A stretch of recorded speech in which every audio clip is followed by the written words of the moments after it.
Good morning. Melbourne's long road out of lockdown is facing fierce backlash, with pressure mounting on Daniel Andrews to lift the lockdown earlier. But leading epidemiologists warn an early reopening could see another COVID surge.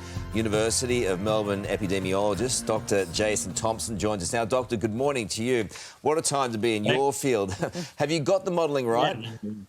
Look, I'd say I'm not an epidemiologist. Our team has a lot of epidemiologists and computer scientists and psychologists and all sorts of people in it. So I've got a PhD in medicine and clinical psych, but, this is a team effort.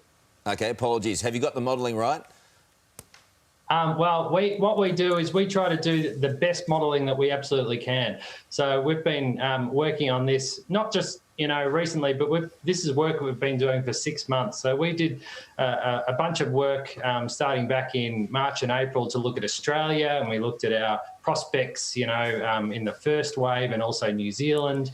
And then we did a bunch of work again in about June, July, looking at Victoria's re-entry into things, and we were able to, early on, we had some success, I suppose. So we were able to predict that New Zealand was going to get to a state of zero community transmission within about a week of when they did. And we also suggested that Australia, might experience or was quite likely to experience a second wave at some time, somewhere, and that sort of came to pass as well. So what I'd say is we do the best efforts that we can, and we give those results out to government, and they do with it what it is that they choose to do. So basically, was the point of this modelling to eliminate the virus?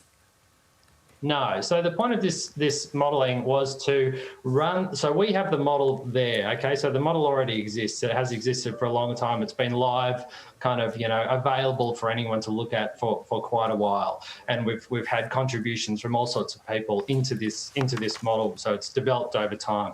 And the point of this modelling was for the Victorian government to run through a series of scenarios that they wanted to use it for, to sort of see what the outcomes might be if they instigated various sort of timings or stringencies of different policies, what sort of the rebound in cases might be under different circumstances. So the point of the modelling is really about trying to, I suppose, for want of a better term, plan an escape. How can you use this sort of dynamic policy modelling to plan an escape out of this, terrible situation that we all find ourselves in? And me as a Victorian, I'm in it every day. Understand and how difficult it is. The issue is there are a number of different medical professionals at the moment saying the modelling is just too difficult in order to get Melbourne out of this when you're trying to balance that with the economy. You've got people like Brendan Murphy saying the plan's keeping most of the state's economy shut until at least the end of November is very conservative. He's called it more generous case nut triggers for relaxing one of the hardest and longest COVID-19. ANU's Professor Peter Langdon, who was on this show yesterday, says they represent a higher and very difficult to achieve bar. Is it achievable? Yeah, so what the government is, we provide the results, so we provide a range of scenarios, and between us all here, we didn't know what the government was going to do with our results until Sunday. So we found out about at the same time about the thresholds and the levels and when they might go to things.